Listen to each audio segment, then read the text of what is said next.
अस्सलाम वालेकुम जी, welcome back to my channel. कैसे हैं आप सब? आई होप सब खैरियत से होंगे। अल्हम्दुलिल्लाह हम सब भी बिल्कुल ठीक हैं, खैर आफियत से हैं।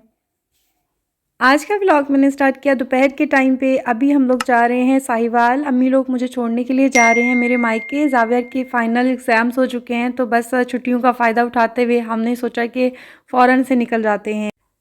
यहाँ पे जी मैं अपनी नानी के घर जा रही थी, नानी से मिलने के लिए, क्योंकि जब मैं जाती हूँ ना तो वो कहती हैं कि तुम बस जल्दी आ जाया करो, घर में रौनक नहीं होती है, ज़ावियर के बगैर बिल्कुल सन्नाटा होता है। सबका यही होता है, वैसे सब ज़ावियर को बहुत ज़्यादा मिस करते हैं। वो हमारे यहाँ पे एग्जांपल है ना, मिसाल है पंजाबी की, एक न्याना 100 स्याना एक बराबर होता है। तो ज़ावियर का यही हिसाब है, दोनों घरों में ज़ावियर से काफ़ी रौनक होती है माशाल्लाह से।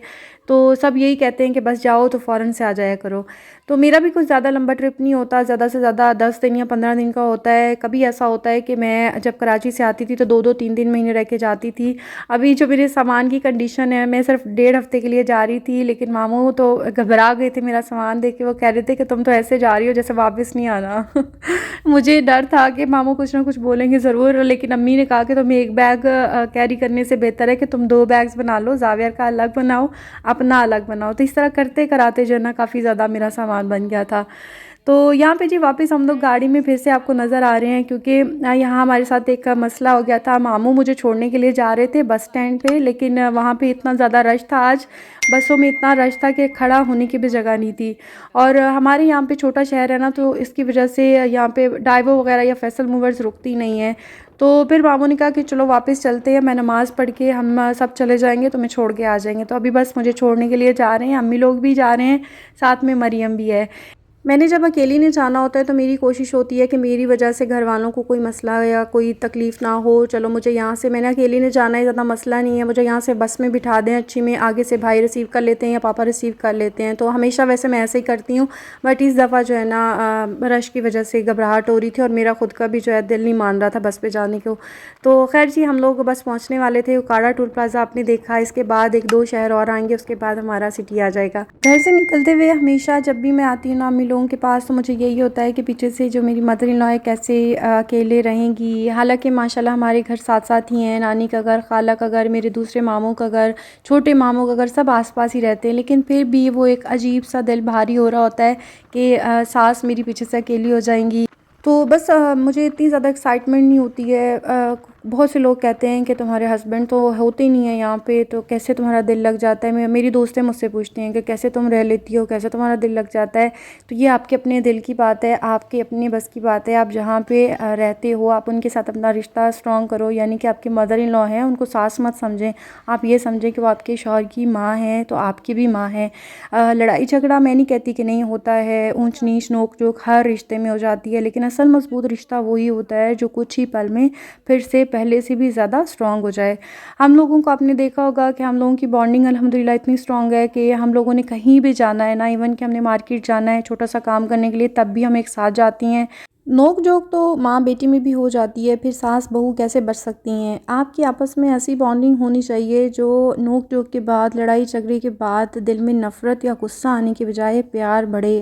जब भी एहसास हो गलती का तो पहल करने में शर्म महसूस ना करें। सास वर्ड बोल के ऐसे ही फीलिंग्स आती है जैसे बहुत हिटलर के बारे में हम बात कर रहे होते हैं। और कुछ हमारा माशरा भी ऐसा है जिसमें सास बहू के रिश्ते को बहुत ही गलत तरीके से रिप्रेजेंट किया जाता है कि जब तुम सास बनोगी तो पता चलेगा, जब तुम बहू बनोगी तो पता चलेगा। सास बहू दोनों के रिश्ते को बहुत ही भयानक सा बनाया गया है, जबकि ऐसा नहीं है, बहुत ही खूबसूरत रिश्ता है अगर हम समझे तो।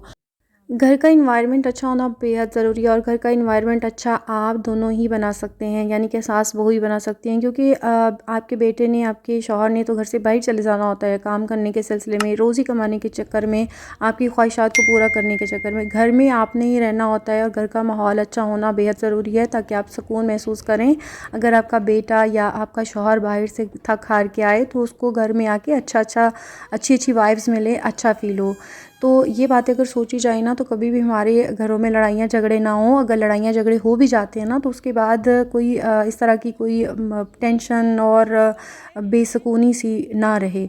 कहीं पे सास अच्छी है तो बहू बहुत ख़तरनाक है, अगर बहू अच्छी है तो सास में प्रॉब्लम है। तो यानी कि मतलब ऐसा नहीं हो सकता कि हम मिलजुल के रहें, क्योंकि आपको भी पता है कि आपका इस ठिकाने के अलावा कोई गुजारा नहीं है, आपने यहीं पे रहना है। तो बेहतर यही है ना कि खूबसूरत तरीके से मिलजुल के प्यार मोहब्बत से रहा जाए। अगर इस तरह से हम रहेंगे तो हमारी ज़िंदगी भी बहुत खूबसूरत हो जाएगी, और ज़िंदगी वाकई में बहुत खूबसूरत है अगर ज़िंदगी को खूबसूरत तरीके से गुजारा जाए। तो किसी किसी फैमिली में ऐसे होता है कि लाखों करोड़ों रुपया खर्च करके बेटे की शादी बड़े चाव से दुल्हन को ब्याह के लेकर आते हैं, अपने प्यारे बेटे के लिए बड़ी प्यारी सी दुल्हन लेकर आते हैं। लेकिन कुछ ही टाइम के बाद उसके साथ बदल जाते हैं। क्यों? क्योंकि उनका बेटा जो है बीवी को टाइम देना शुरू कर देता है, बीवी के साथ बाहर घूम फिर रहा है, खा पी रहा है, तो ये बर्दाश्त नहीं होता है। तो आप ये सोचें कि जिस प्यारे बेटे के लिए आप अपनी बहू को लेकर आए हैं, आप वो बहू भी उसी बेटे की बीवी है जिसे आप इतना प्यार करते हैं, जिसको आप इतना चाहते हैं, जिस पे आप जान निछावर करते हैं। तो अगर आप थोड़ा सा एहसास, थोड़ा सा प्यार मोहब्बत उस बहू के लिए भी रख लें तो मेरा ख्याल है कि कभी भी कोई प्रॉब्लम्स ना हो। ये सोच के दिमाग में अगर आप चलें तो कभी कोई मसले मसाइल बिल्कुल भी ना हो। मेरा और अम्मी का ये है कि हम आपस में हर बात शेयर करते हैं, एक दूसरे को हर बात बताते हैं कि फ़लाँ ने क्या किया, फ़लाँ ने क्या कहा। हमारा जो मी टाइम होता है ना, जिस टाइम में हम दोनों एक साथ बैठती हैं, वो ज़्यादातर रात का टाइम होता है। सब काम वाम करके नमाज़ पढ़ के इशा की हम लोग चाय लेके बैठ जाते हैं अपने मेरे रूम में। ज़ावियर सो जाता है, मामू अपना मोबाइल रूम में देख रहे होते हैं, मैं और अम्मी बैठ जाते हैं, कभी कोई ड्रामे को डिस्कस कर लेते हैं। वैसे आजकल ड्रामों से हटे हुए हैं, सिर्फ एक दो ड्रामे चल रहे हैं जो कि मैं देखती हूँ, मेरे घर वाले नहीं देखते। तो कोई बात कर ली, कभी किसी की बात कर ली, तो इस तरह से हम लोग आपस में बैठ के कुछ बातें शेयर करते हैं, आपस में मिल बैठ के टाइम स्पेंड करते हैं। तो इससे जो है ना आप लोगों की बॉन्डिंग बेहद स्ट्रॉन्ग होती है। खैर जी, ये छोटी छोटी टिप्स थी जो मेरे दिमाग में आ रही थी जब मैं घर से निकल रही थी, तो मुझे लगा कि मुझे आपके साथ शेयर करना चाहिए। ये मेरी अंदर की फीलिंग्स है, अंदर की बातें हैं जो मैंने आपके साथ शेयर की हैं। आई होप आपको अच्छी लगी होंगी और आपको कोई ना कोई बात जो है ना दिल पे लगी होगी, कुछ बुरा नहीं लगा होगा। वैसे आपस की एक बात बताऊँ, इस तरह की वीडियो मैंने जब भी बनाई है ना, तो वीडियो के बाद जो है ना हमारी आपस में गड़बड़ ज़रूर हुई है। आखिर नज़र भी तो किसी बला का नाम है ना।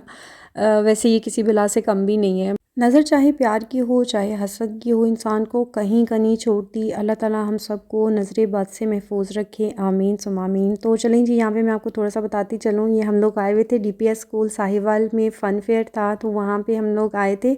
नेक्स्ट डे ही था हमारे आने के। नेक्स्ट डे सुबह सुबह हम लोग 11 बजे नाश्ता करके निकल गए थे और बहुत ही इंजॉय किया। स्पेशली बच्चों ने बहुत इंजॉय किया, लेकिन बच्चों ने बहुत दिमाग ख़राब किया। ऐसी जगहों पे बच्चों को लेके जाना अपने आप को जो है ना अज़ियत देने से कम नहीं है। किसी बच्चे को क्या चाहिए तो किसी बच्चे को कौन सी राइड चाहिए किसी बच्चे को। और यहाँ पे मसला ये था कि हर चीज़ टोकन पे मिलती थी और टोकन लेने के लिए घंटों लाइन में खड़े होना पड़ता था। मज़ा तो खैर बहुत आया, थकावट भी बहुत ज़्यादा हो गई थी। बस यही था कि चाय मिल जाए और एक बेड मिल जाए। तो ये सिचुएशन थी हम सब की, लेकिन खैर बहुत इंजॉय किया। आई होप आपको आज की ये वीडियो पसंद आई होगी। वीडियो अच्छी लगी है तो वीडियो को लाइक शेयर और सब्सक्राइब करना मत भूलिएगा। दुआ में याद रखिएगा। अल्लाह हाफिज़।